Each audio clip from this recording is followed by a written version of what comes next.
de los deberes hacia los bienes ajenos. Lo cual importa tratar el problema de la propiedad. Se comprende que el haber, todo lo que es tener, no es nada que pueda valer como fin en la vida del hombre. Tener es para ser más. Lo que hace que el hombre sea cumplidamente hombre o acabadamente hombre no es el tener como tal, sino que aquello que uno adquiere o llega a tener en bienes materiales o en bienes espirituales sean justamente para ser más. Tener es para ser. Tener es siempre un medio. Lo que importa es ser hombre. En cierto modo, hay actividades en el hombre, como el conocimiento, como el amor, que más bien que ser inherentes al haber, son inherentes al ser. Conocer es una manera de ser más, de enriquecer el propio ser, amar lo mismo. Y lo interesante es que el acto de amor, por ejemplo, el acto de servicio en el hombre, comporta precisamente lo contrario de haber, es dar.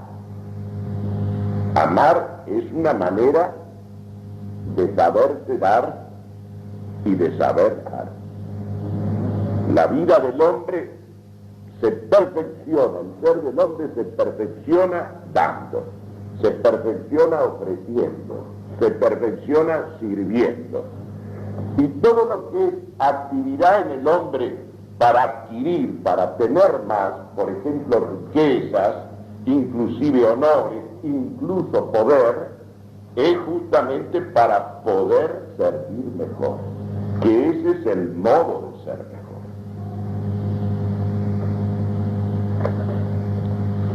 Hoy está planteado en el mundo, y con la dimensión de una cuestión mundial, el problema de la propiedad. La propiedad, evidentemente, es un derecho natural y por lo tanto es un derecho divino. Además, la propiedad ha sido expresamente manifestada o expuesta o declarada de derecho divino, porque en el decálogo dictado por Dios a Moisés en el monte Sinaí para regir al pueblo judío, al pueblo elegido, de los 10 mandamientos, 2 están dedicados a los bienes ajenos. Uno dice no robar. Si uno puede robar o incurrir en robo, en hurto, es porque el otro posee bienes propios y uno lo despoja de esos bienes que son ajenos. Y el otro mandamiento es no codiciarás los bienes ajenos. Con lo cual, digamos así, esta manifestación positiva de derecho divino coincide con el derecho natural, que es la propiedad. Los grandes maestros griegos reconocieron la propiedad privada como algo inherente a la vida del hombre, como algo que el hombre necesita para su vida en conformidad con la razón y en ejercicio de la libertad. El que mejor se ocupó de este problema, como es sabido, es Aristóteles. Aristóteles trata en la política el problema de la propiedad privada.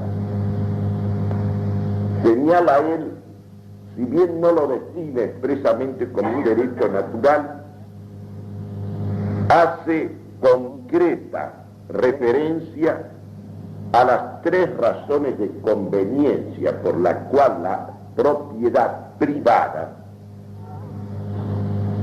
es algo necesario, es un medio necesario para la vida del hombre, para la perfección del hombre.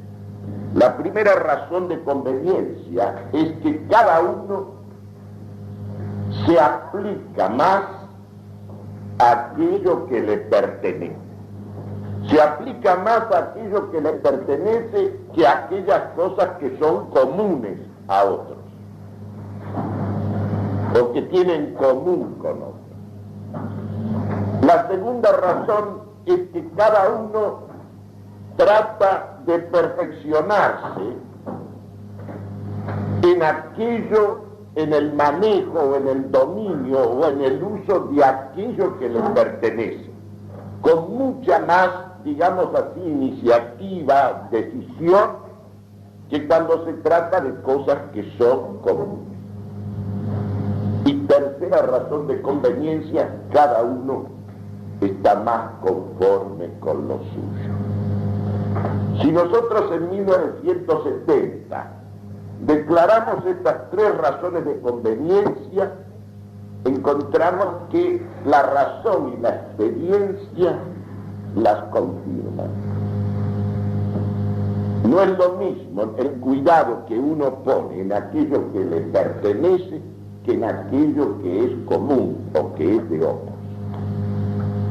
Es evidente además que cada uno, cuando se trata de lo suyo, pone, digamos así, más actividad, más energía y busca capacitarse más cuando se trata de lo que es suyo, más que cuando se trata de cosas comunes. Y además es evidente que, por ejemplo, si en una sociedad hay un número suficiente, si fuera posible el mayor número, en la condición de poseer un patrimonio más que personal, familiar, tenemos en esa situación una base de estabilidad, de paz social, mucho mayor que cuando unos pocos tienen mucho y la mayor parte no tiene nada, o cuando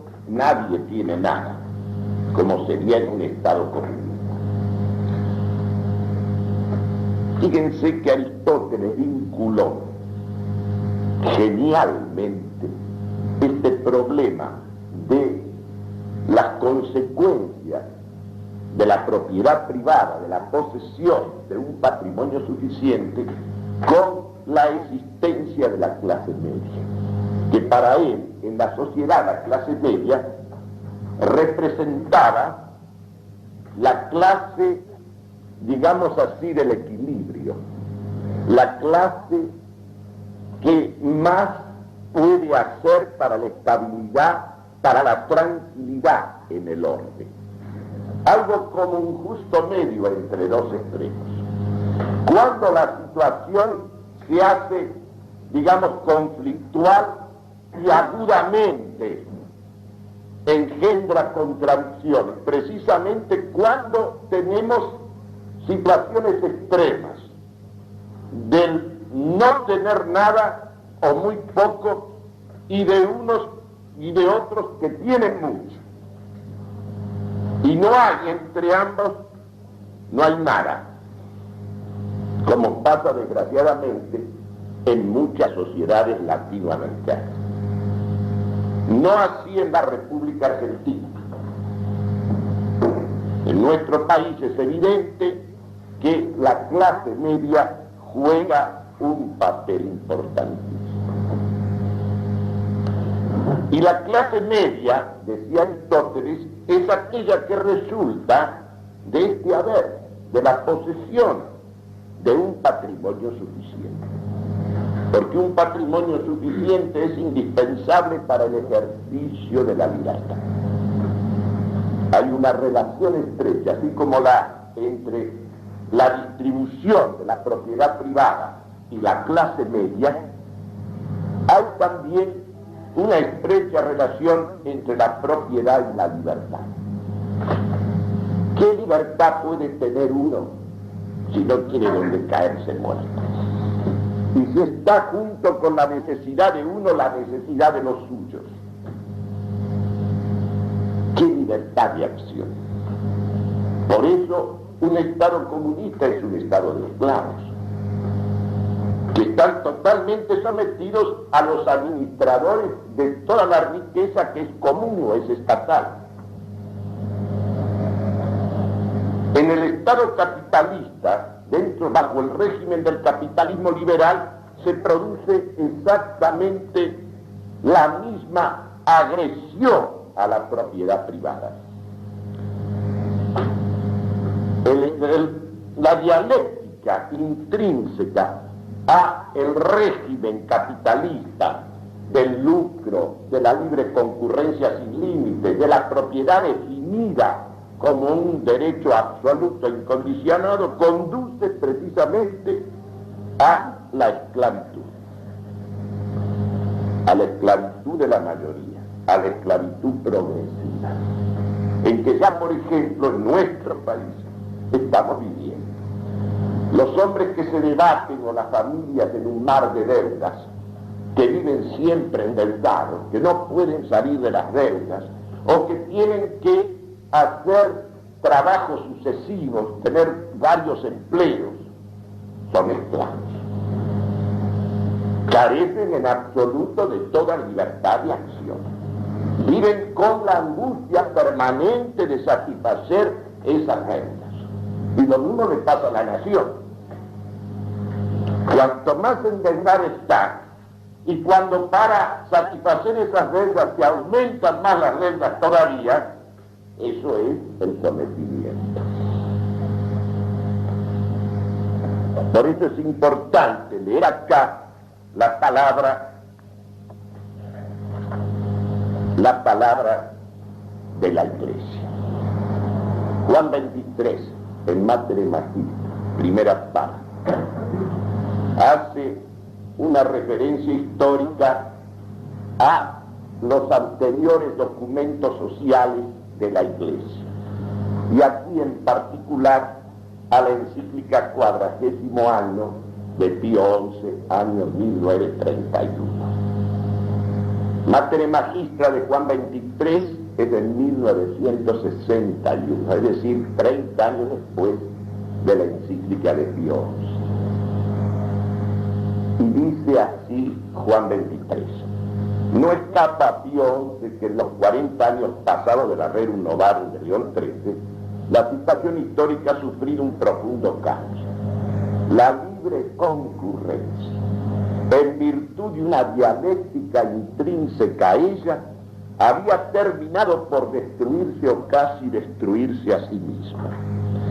Había conducido a una gran concentración de la riqueza y a la acumulación de un poder económico enorme en manos de pocos.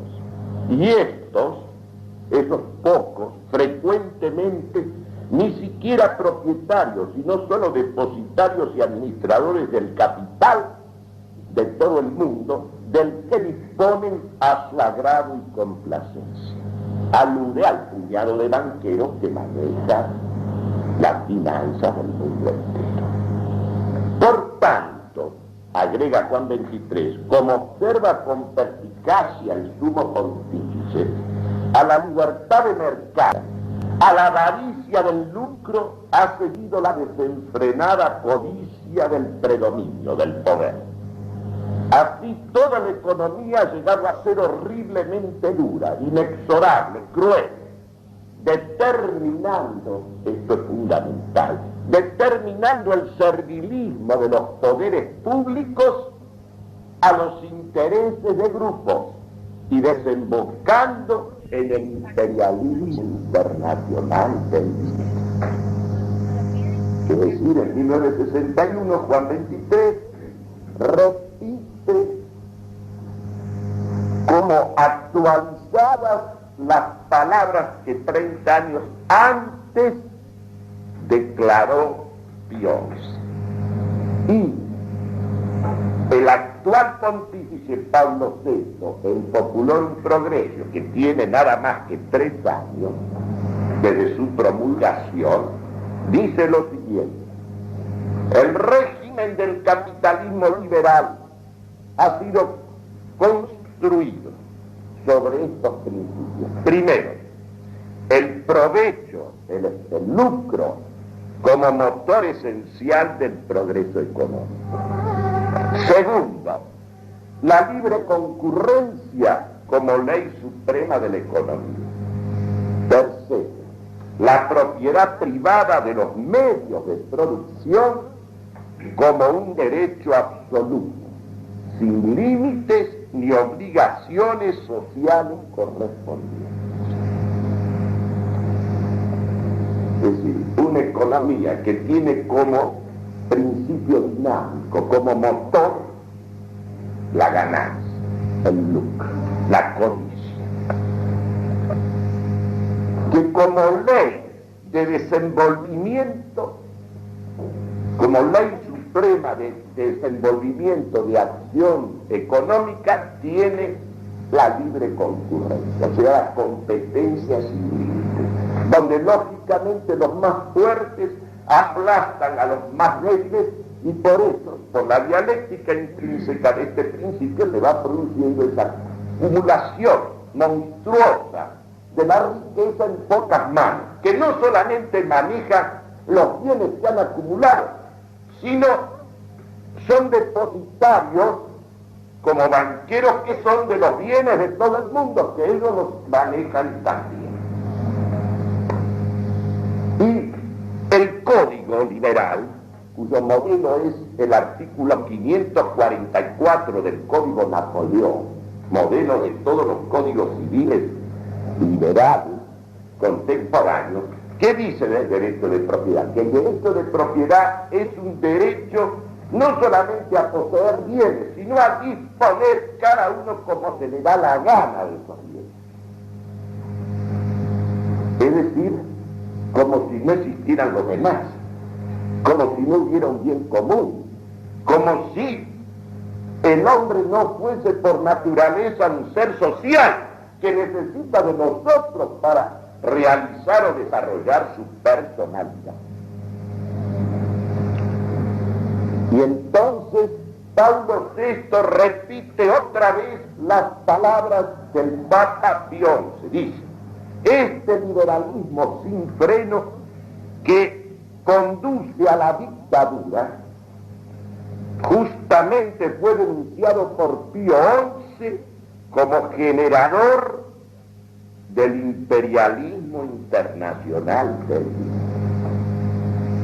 Ustedes ven que los sucesivos papas, hasta el actual pontífice, vuelven a insistir sobre la existencia de un poder internacional del dinero que constituye un verdadero despotismo que se ejercita sobre los pueblos y se ejercita sobre los particulares dentro de cada pueblo.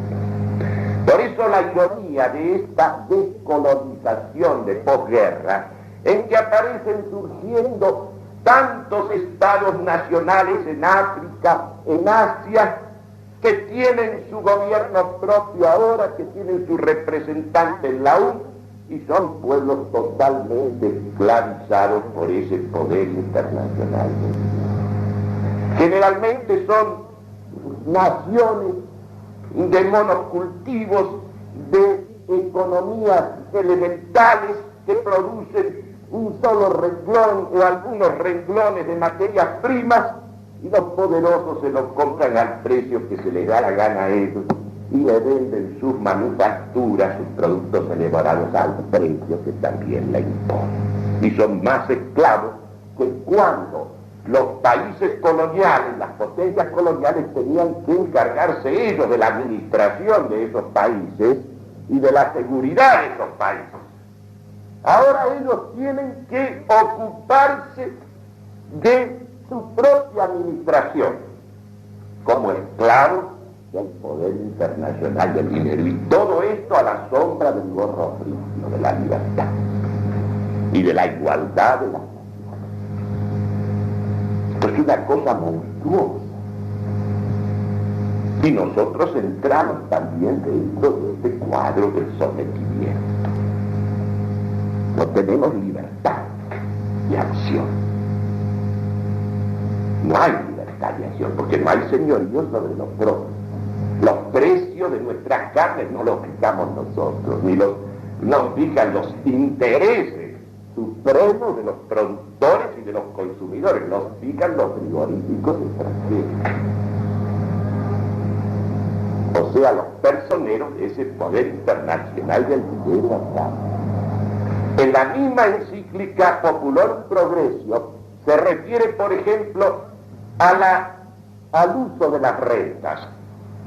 Y entonces dice Pablo VI, una cosa monstruosa, criminal, es que, por ejemplo, aquellos que en el país ganan enormes, fabulosas sumas, por ejemplo, la Coca-Cola, pongamos un caso, o los laboratorios de farmacéuticos, de productos medicinales, resulta que ganan sumas fabulosas y esas sumas las exportan. Es decir, despojan al país de un capital que debiera emplearse en gran parte para seguir produciendo y dando trabajo a la gente en un nivel de vida superior. Por eso la República Argentina es uno de los mayores exportadores de capitales del mundo, cuando, como país que llaman subdesarrollado, necesita inversión de capitales. Lo que egresa del país es muchísimo más de lo que ingresa anualmente. Y en cosas, fíjense, absolutamente superfluas, porque ¿qué razón hay para que tengamos que beber Coca-Cola nosotros? ¿Y qué hace a las necesidades del país? Lo mismo me pasó en el Brasil. Tienen una bebida deliciosa que se saca de la corteza del árbol, de un árbol que se llama guaraná. Y allá ha barrido la Pepsi-Cola y la Coca-Cola con las bebidas nacionales. Y en todo el mundo pasa lo mismo. Y van a decirme que no existe ese pulpo, ese poder internacional del dinero que sofoca y ahoga a las naciones. Piensen ustedes las divisas, los dólares que se van todos los años en conceptos de ganancia, que se permiten salir sin restricción. Lo mismo el cuento que le hacen a uno, yo no entiendo nada de economía, pero son cosas concretas. Viene, por ejemplo, si instala una fábrica de automóviles. ¿De dónde sale el capital? ¿Lo traen de afuera? No. Obtienen el permiso de traer 5.000 unidades y de venderlas aquí a precio de plaza sin pagar ningún impuesto. Y con una parte de lo que sacan levantan la planta industrial y la otra emiten. Entonces, ¿con qué capital se ha puesto la fábrica de automóviles? Con capitales argentinos. Con una parte, porque la otra sale del país. ¿Cómo no vamos a estar llenos de dificultad el país más rico del mundo proporcionalmente, que es el nuestro? Con más riqueza natural. Y ahogado. ¿Por qué? Porque la economía no está al servicio del hombre y por lo tanto no está al servicio del bien común. Porque concretamente estar al servicio del hombre es que estuviera al servicio del bien común. Porque en la economía hay dos factores fundamentales: la libre iniciativa de los particulares y las exigencias del bien común. Ahora, fíjense dónde está el equívoco fundamental. Aparentemente, el régimen liberal, como lo establecen los códigos, sostiene el derecho de propiedad privada. Es uno de los 4 derechos fundamentales absolutos del hombre emanado de la Revolución Francesa: la libertad, la igualdad, la propiedad privada y la seguridad. Pero resulta que el derecho de propiedad como los otros derechos, está definido como un derecho absoluto e incondicional. Derecho a poseer y exponer como yo quiero, como si yo fuera el único en el mundo, como si no estuviera el otro, como si no estuvieran las necesidades alrededor mío, como si yo pudiera destruir los bienes de producción o de consumo si se me da la gana porque soy el dueño. Esto es una cosa monstruosa, porque es el abuso del sentido de la posesión. Y es precisamente en el aspecto fundamental de uso de los bienes que hace al fin, que siempre es razón principal, ahí es mi arbitrio el que decide. Yo tengo una producción excesiva para que valga más en el mercado, destruyo la mitad. Se hace todos los días. O destruyo toda la producción en un momento dado. ¿Cómo puede tener una persona que es parte de una sociedad, que está ordenada a un bien común, que está ordenada a su prójimo, cómo puede disponer como quiere a los bienes? Nada existe para uno solamente. Nada ha sido creado para estar solo, y menos en hombre. Lo mismo es cuando yo considero el orden natural, lo que la razón y la experiencia me dictan, que cuando leo los libros sagrados. Cuando Dios lo vio solo al hombre, le dijo, no, solo no puede estar, le tengo que dar una compañera, y se la sacó del mismo, porque solo no podía estar. Y además, el hombre necesita de su prójimo. El marco natural del hombre no es solamente la familia, no es solamente la villa, una vecindad, es la nación. La nación es el marco natural. Históricamente está documentado. La nación se organiza como Estado, o sea, como soberanía política, como gobierno de sí mismo. ¿Por qué? Porque la nación, erigida en Estado, políticamente organizada,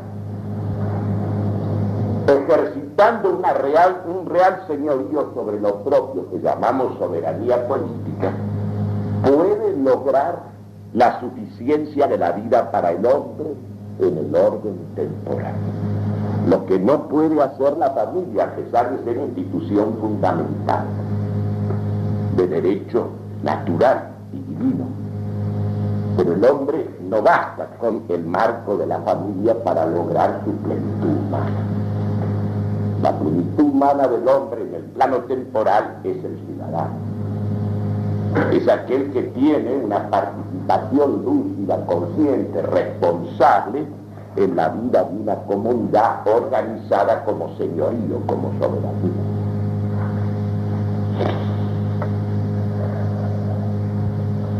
Por eso dice bien Pío XI y después Juan XXIII y después Pablo VI. Hay un problema que crea esta dictadura económica del dinero, y es el servilismo de los poderes públicos. ¿Cómo puede un gobierno servir al bien común? ¿Cómo puede poner la economía al servicio del hombre en la Argentina? ¿Cómo la puede poner si no tenemos libertad de acción? Si no somos señores de lo propio. Es un hecho elemental. De ahí esas teorías subversivas, verdaderamente subversivas, de anteponer el desarrollo a la seguridad. ¿Cómo va a haber un desarrollo al servicio de la comunidad, al servicio del hombre y al servicio de la comunidad, si la seguridad no está en tus manos, en las manos de los que tienen el ejercicio del señorío político? Todo depende de quién es el que ejerce la seguridad, la real seguridad. Aquel que crea un espacio de paz, la fuerza que crea un espacio estable de paz, para que el hombre pueda desarrollar las actividades de la paz.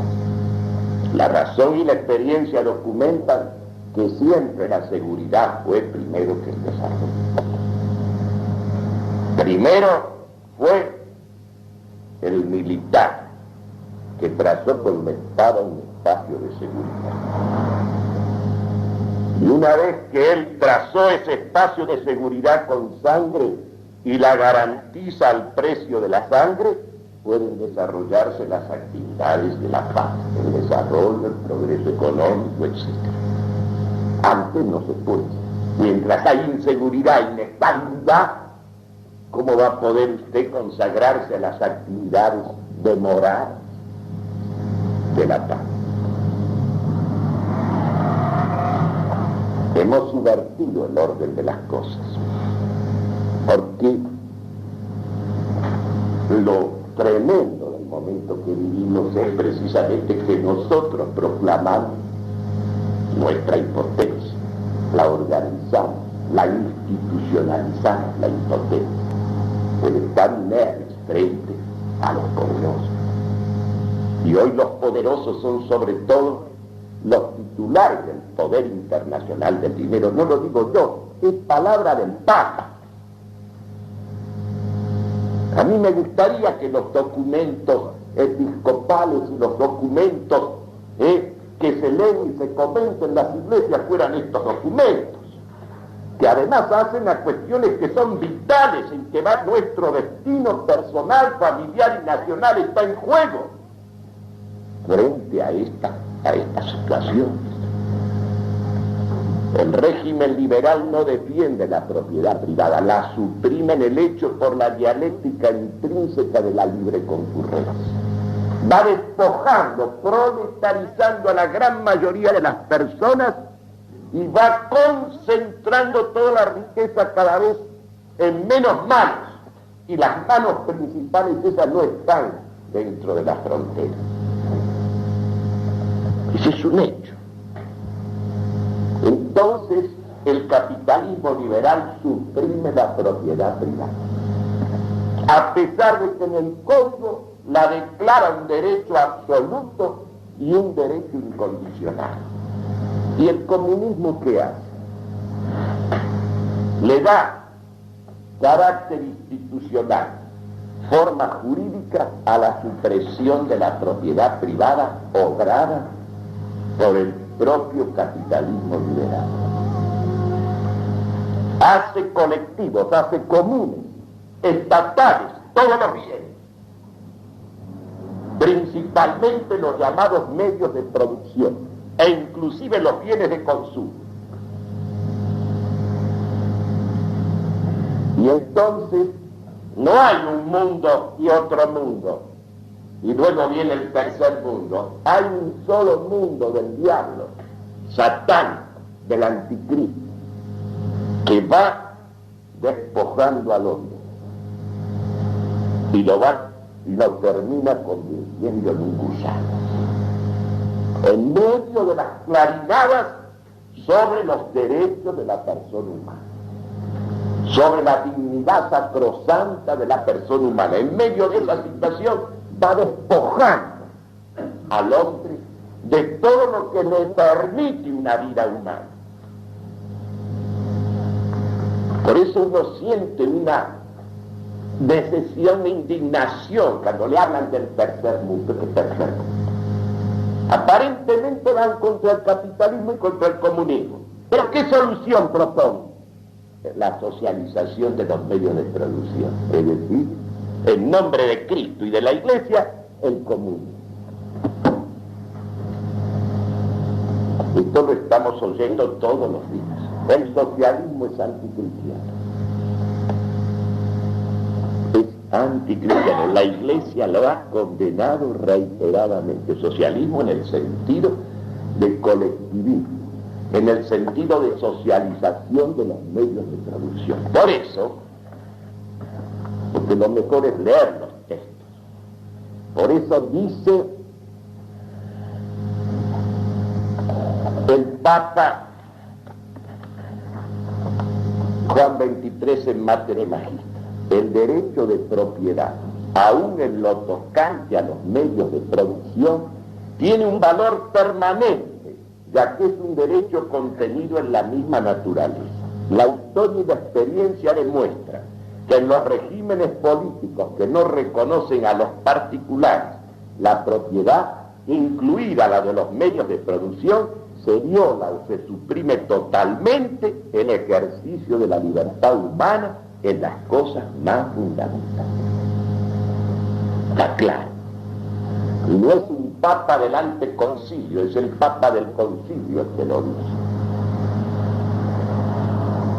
Es doctrina de siempre, fue la de Aristóteles, maestro de cosas humanas, maestro del orden natural, el que vio con una mirada insuperable el lugar que cada cosa tiene. Él vinculó el equilibrio, la estabilidad, la paz social a la existencia de una poderosa clase media. Porque el imperio de los dos extremos, la miseria y la opulencia jugando solos, es principio de contradicción, de dialéctica, de muerte. Y para que exista una clase media poderosa, tiene que haber una distribución de la propiedad privada, tiene que haber una extensión de la propiedad privada, tiene que haber la participación en la propiedad, en el dominio, en un patrimonio familiar suficiente del mayor número de los integrantes de la sociedad, si fuera posible todos, por las razones que dijo Aristóteles. Estas verdades fundamentales de la política no se podrán cambiar jamás. Cristo y la Iglesia no han venido a modificar el orden natural, sino a confirmarlo y a potenciarlo y a sobrelevarlo. Por eso se hizo la integración del gran pensamiento griego con la revelación. No fue una síntesis artificial, una integración natural. El mismo Dios que es autor de la naturaleza es el que se hizo hombre y es nuestro Redentor. ¿Cómo la palabra de Cristo va a cambiar el orden de la naturaleza que es obra suya? Él vino a confirmar. De ahí que la culminación de esa síntesis de la razón y de la fe, de lo humano y de lo divino, de la sabiduría natural con la sabiduría de Dios, culmine precisamente en la obra de Santo Tomás de Aquino en el siglo XIII. Tenía que ser en el aristotelismo, que es como la síntesis final del gran pensamiento griego, incluido por supuesto su maestro Platón. Es una integración natural. Por eso donde se abomina de Aristóteles, se están quitando los sostenes naturales de la razón a nuestra revelación. Y observen una cosa notable: toda actitud anti-aristotélica, anti-metafísica, es siempre contra las jerarquías, contra las distinciones, contra la proporción de las cosas, contra el lugar que cada cosa tiene. Yo le hablo a un adolescente de 15, de 16 años y le presento los problemas, el problema de la propiedad como lo enseñó Aristóteles, lo entiende, lo comprende. Le digo, observe usted cómo cuida un colectivo, el que es patrón y el que es peor no es lo mismo, no puede cuidarlo lo mismo. Vaya por las calles de Buenos Aires aquel que logró con ahorros, etcétera, satisfacer la ansiedad de tener un automóvil, aunque sea un Fiat 600, lo vive lustrando, cuidando, toda la familia está detrás del coche. Es una exageración, pero es el cuidado de lo propio. Es una cosa que está en la naturaleza. Entonces, ¿cuál es la liberación del hombre? ¿El socialismo, el comunismo? No, señor. Es la extensión de la propiedad privada al mayor número. Es cimentar una poderosa clase media que esté realmente cuadrada por su base. Ese es el equilibrio, decía Aristóteles, es la estabilidad. Estas cosas son tan claras, tan diáfanas, tan nítidas, que son inconmovibles. De manera entonces que la cuestión es clara. No quiere decir esto que la propiedad privada deba ser exclusiva, también debe haber propiedades públicas. E incluso el Estado debe intervenir en ciertas actividades que son vitales para una nación. Por ejemplo, en la Argentina, el problema del petróleo. No digo la estatización de las empresas, pero el control y las sociedades mixtas, donde el Estado tenga prioridad en las industrias fundamentales, vitales, y sobre todo en los problemas de los créditos y la comercialización, especialmente al exterior. No absorción, pero sí participación y vigilancia en aras del bien común. Esto es fundamental. Pero eso sí, la base ha de estar en este fundamento de la libertad exterior del hombre, que es la propiedad.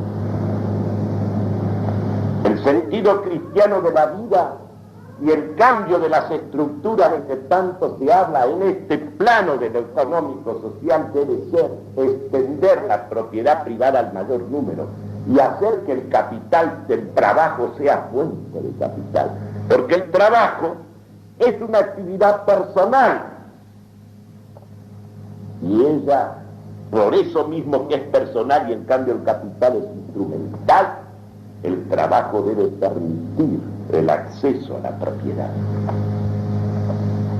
Una empresa que realmente llegara a ser como la Iglesia quiere una comunidad de personas sería aquella en que todos tuvieran, aún el más ínfimo, una participación proporcional a su lugar y responsabilidad en el dominio de la empresa, que pudiera decir a sí misma, aunque su proporción sea mínima, porque entonces se van realizando las exigencias de la condición humana para el ejercicio pleno de la personalidad y de la libertad.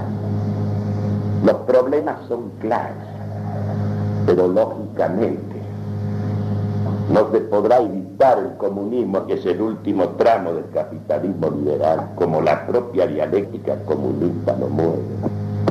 Por eso Lenin tituló su famoso trabajo El imperialismo capitalista plutocrático, etapa final del capitalismo y paso previo al comunismo, porque la concentración de la riqueza en manos de unos pocos termina institucionalizándose en el comunismo, en que el Estado aparece como único propietario, con un puñado de administradores que ocupan el lugar de los banqueros, que son los mismos banqueros disfrazados por testaferros, disfrazados de comisarios del pueblo, de amigos del pueblo, que mantienen en la esclavitud a todo el mundo, por lo mismo que todo el mundo es un proletario, un despojado. Bien dicho está el nombre dictadura del proletariado, solo que en esa dictadura los proletarios, que son todos, la inmensa mayoría, son simples esclavos de un Estado servil, en manos de un grupo de administradores que hasta el pan que uno come y el aire que respira se lo controla. Entonces hay que respetar los bienes ajenos y comprender que hace que el derecho a poseer cosas, bienes materiales, siempre que en el uso los usemos como si fueran comunes, tal como decía Aristóteles, porque el uso es el que le presta su legitimidad plena a la posesión, porque el uso está en el orden del fin, el empleo que yo hago de lo que tengo. Y yo al emplear, a usar, tengo que considerar a los demás, tengo que considerar el bien común, y tiene que estar la autoridad velando para que ese cuidado del bien común se respete siempre. Y dar libre iniciativa, sí, pero nunca contra el bien común, o al margen del bien común, o como si no existiera un bien común, como si cada uno fuera el principio y el fin de la sociedad. Este es el problema. Aristóteles lo puso en sus términos claros, el cristianismo lo confirmó hasta el día de hoy. Cuando en el siglo XVI Juan Luis Vives escribió esos dos maravillosos opúsculos, uno que se titula Del socorro de los pobres y el otro de la comunidad de los bienes, frente a la revolución comunista anabaptista de los campesinos alemanes que se adueñaron un tiempo de la ciudad de Münster, en la Baja Alemania, él volvió a estos principios del orden natural y divino. Recordó las palabras de Platón en su carta a Quita: recuerda que nada de lo que tienes y de lo que has recibido es para ti solamente. Recuerda que nada de lo que tienes y de lo que eres es para ti solamente, porque Dios a nadie lo ha creado para él solo. El hombre no puede reivindicar derechos que sean absolutos, solo Dios tiene derechos absolutos.